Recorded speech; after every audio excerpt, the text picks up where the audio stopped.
RRB example இந்த question ப்ரீவியஸாக கேட்டிருக்காங்க. இந்த கொஸ்டின் பார்க்க தான் ரொம்ப பெரிய கொஸ்டினே தெரியுது. ஜஸ்ட் ஸ்கொயர் ரூட் எடுத்து தெரிஞ்சா போதும் இந்த சம் பார்த்தோன்னே ஈஸியாக சால்வ் பண்ணிடலாம்.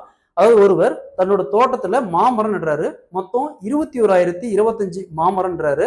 ஸோ அந்த நடக்கூடிய ரோ பார்த்தீங்கன்னா ரோவும் காலமும் ஈக்குவலாக இருக்குது. இப்போ 10 ஒரு ரோவில் 10 மரம் இருந்துச்சுன்னா காலத்துலேயும் 10 மரம் இருக்குது. ஸோ அப்போ மொத்தமாக எத்தனை வரிசை நட்டுருப்பாருன்னு கேட்குறாங்க. ஸோ இந்த மாதிரி சமைக்கிறாங்களா எப்படி குயிக்காக சால்வ் பண்ணுறது பார்க்கலாம்.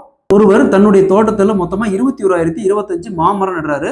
நடக்கூடிய மரம் பார்த்தோம்னா இப்போ எக்ஸாம்பிளுக்கு ரோவில் 10 மரம் இருக்குன்னா இப்படி காலத்துலையும் 10 மரம் இருக்குது. ஸோ இப்போ எல்லாமே ஈக்குவலாக இருக்குது. ரோவும் காலமும் ஈக்குவலாக இருக்குது. அப்போ மொத்தமாக எத்தனை வரிசை நட்டுருப்பான்னு கேட்குறாங்க. ஸோ இந்த மாடல் சம் கேட்டாங்களா ரூட் ஆஃப் இங்கே என்ன வேல்யூ கொடுத்துருக்காங்க 21,025. ஸோ அப்படி ரூட் எடுத்தோமா 145. ஸோ மொத்தமாக ஒரு 145 ரோ வரிசை நட்டுருப்பாரு. Option C is the correct answer.